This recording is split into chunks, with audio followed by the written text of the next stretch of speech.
Well, good morning, Rose City.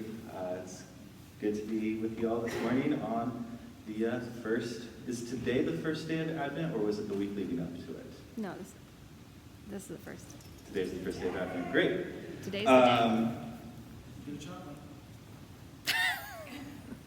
So, we're leading up to Christmas. So, for those of you that have jumped the gun in your Christmas celebrations by celebrating before today, or even before Thanksgiving, the church says that you're wrong. Our official stance is. Yeah, this doctrine. And if you're celebrating before Halloween, then I don't even know what to tell you. These strong opinions probably come from working retail and being forced to listen to just loops and loops of Christmas music. So anyways, I'd like to set the stage today for Advent and look back at what the first Christmas season might have looked like for the people in the Bible and what it might look like for us today. The Christmas story, in many ways, has been romanticized, right? It's understandable that we've done this. There are angels and 3 wise men, the Star of David. It's literally the birth story of Jesus Christ. And when we tell that story or think of that first Christmas, it's easy for us to have holiday-tinted lenses on. But the reality of that day, which, let's be honest, was not December 25th, year 0, was very different from what our nativity scenes show. Let's start with the simple fact that Mary had to give birth in a manger. Birth in a hospital is often chaotic enough. I think we gloss over what the reality of childbirth next to livestock might have looked like. And to slightly illustrate this, I have a video for us all. There's no childbirth in it.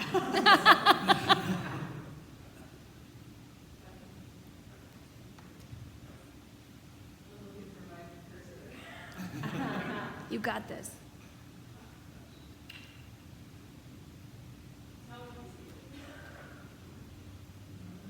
Oh.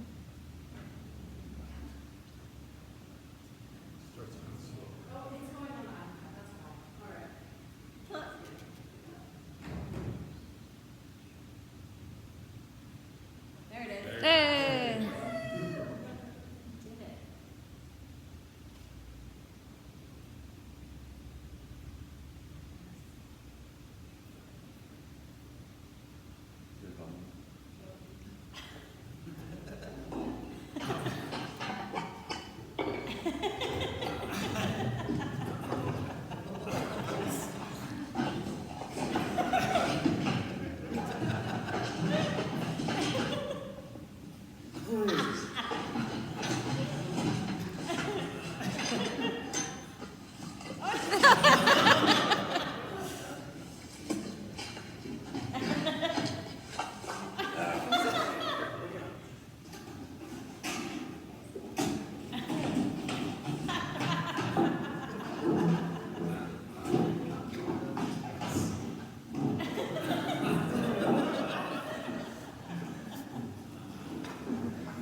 Yes. Yeah, exactly. Happy Honda Days, everyone. So that's baking a pie, and I think we can say that less than sanitary is an understatement.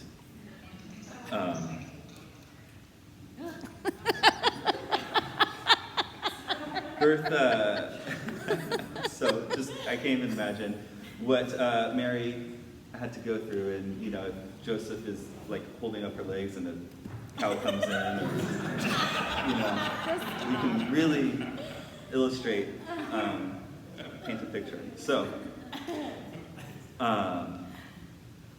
birth in antiquity just in general amazes me. Like, did they know about sanitization?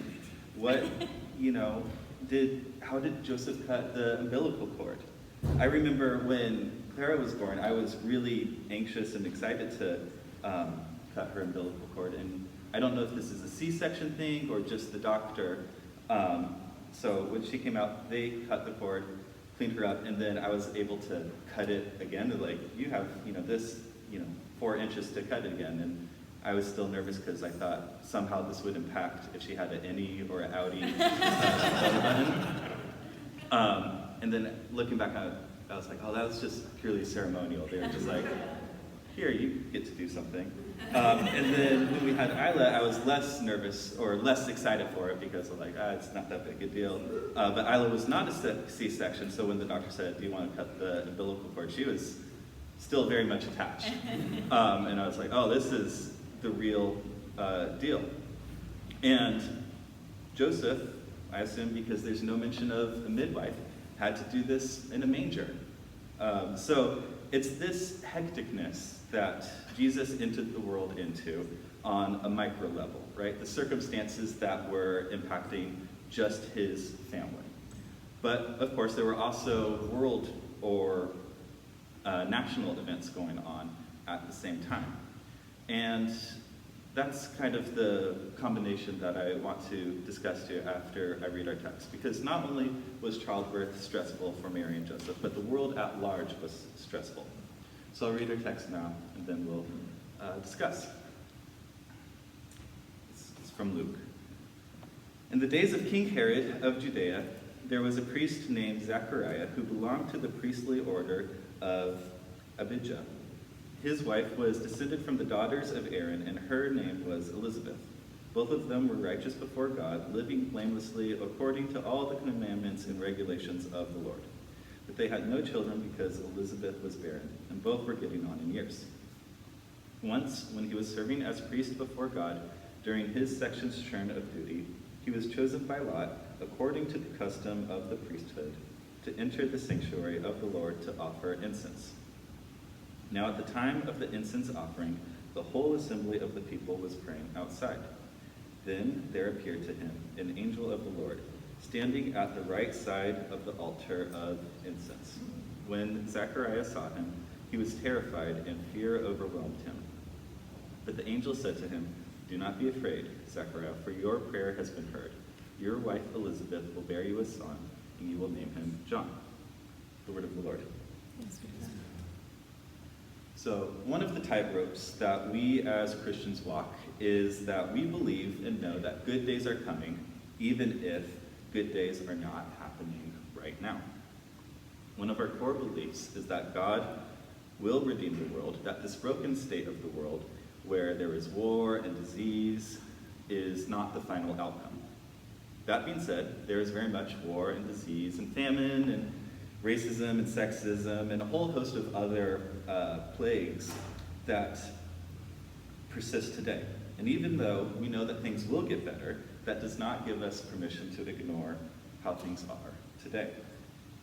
And so our text began with the words, "In the days of King Herod of Judea." This places us in our context. It was not Advent for the people in our text. Advent did not exist yet. But what did exist was a ruler that was appointed by the Roman Empire. And as Reverend Boyoung Lee says, that this was not a golden age of peace or spiritual clarity. It was a time of survival under empire. Herod, the Roman appointed ruler of Judea, governed with paranoia and cruelty. His power, secured through imperial alliance, was maintained by coercion, surveillance, and brutality. And this is the setting that Jesus was born into. Sound familiar at all? And so our text follows Zechariah and Elizabeth, a couple who is struggling with infertility, which is always difficult and painful, but in their context, it was also seen as divine judgment. They did not have a medical explanation for infertility. Their understanding was that they must have been sinful or wicked, and so that God has not blessed them with a baby, but rather is actively punishing them by withholding one. Today, we still use lots of language about babies and pregnancies being a blessing, but we do not at least explicitly say that God is cursing me in this way, or that I was sinful and therefore I cannot have a baby. This is not common for us to say. But for Zechariah and Elizabeth, this would be common. This would be the understanding by them and by their friends and families and those that lived around them as to why they were unable to have a baby. But Luke makes it very clear that this is not the case. He says both of them were righteous before God, living blamelessly according to all the commandments and regulations of the Lord.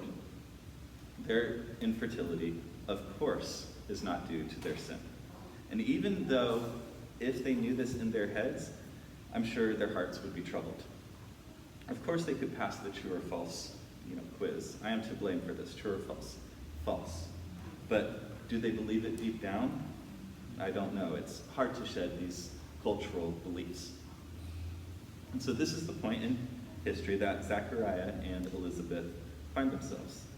They have real, meaningful, personal issues and are also living during real, meaningful societal issues. And this is where the first Advent takes place. This is the world that Jesus entered into. He did not wait for a time of peace where everything was perfect, where everyone's problems were solved. Why? Because no such time in human history has existed. There has never been a time since Adam and Eve that was perfect. And that's exactly why Jesus came as a human. All of us have a need for Jesus. We all have something on a personal, individual level or on the family scale, like Elizabeth and Zechariah with their desire for a baby. But we also all have a need for Jesus on a larger scale, on a communal level, like all of the Jews did, living under Herod's rule. And so Jesus came for both of those things. Advent is a season that responds to both of those needs. For Zechariah and Elizabeth, Advent solved both of their problems. First, on the personal level, an angel came and said that they would finally have a baby who would grow up to be John the Baptist. John, we know, paved the way for Jesus and proclaimed and announced Jesus' arrival, telling everyone that he could the type of Messiah that Jesus would be. And of course, Advent also addressed the oppression that they were facing under Herod's rule. Jesus' message is one that is always opposed to leaders that are corrupt, evil, and violent. Jesus' work is one that lifts up the oppressed and marginalized. Herod did all that he could to stop Jesus' birth and growing into adulthood. He issued a command that all baby boys around Jesus' age to be killed in an attempt to stop the prophesied king from growing up. But of course, he was unsuccessful. And so that brings us to today. Like Elizabeth and Zechariah, we also all have personal, intimate fears and concerns, things that impact just us or just our family. Perhaps it's health issues or finances or relational issues. Thanksgiving was just a couple days ago, and maybe you had some tense conversations at the table. Whatever the case may be, we all have unique, complex lives, and none of them are perfect without issue. We all need Jesus' intervention on a personal level. And at the same time, we all live in a world that has problems as well that affect each of us to varying degrees, and our society on city, state, nation, world levels.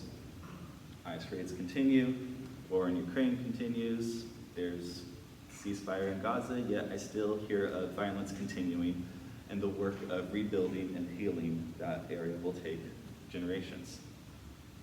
And yet, here comes Advent. Year after year, it shows up on our calendar, calling us to pause and remember that Jesus came into the world for us.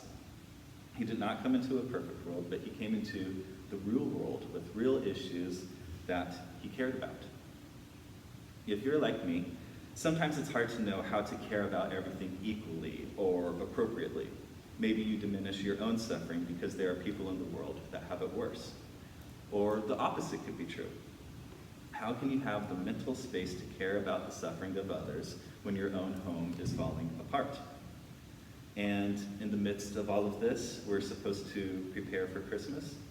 A family member could be sick, and I'm supposed to put up lights. War and genocide rages, and I'm going to decorate a tree and bake cookies? Sort of. Advent reminds us every year that we do not have a distant God. that our God is not uncaring. We do not have a God that is unfamiliar with us or our concerns. We do not have some mythical cosmic being that thinks of us as ants, but instead, God became human, became a baby, and entered this world and got to know us.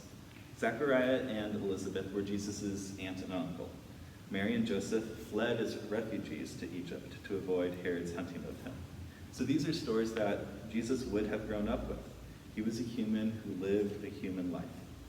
And so when our own human lives catch up to us, when our own fears and concerns can feel overwhelming, Advent calls us to remember that God is with us. One of the names of Jesus is Emmanuel, which means God with us. So my hope and prayer for you all this season of Advent is not one where you ignore your problems or the problems of the world with distractions of lights, movies, and carols. And I also hope at the same time that you can lean into the invitation that Advent offers for us, to use the traditions and customs of Advent to help remind of Emmanuel, that God is with us. That your problems and the world's problems are very real, and they're not going on holiday. But our posture is not one without hope, because Jesus is with us. Amen.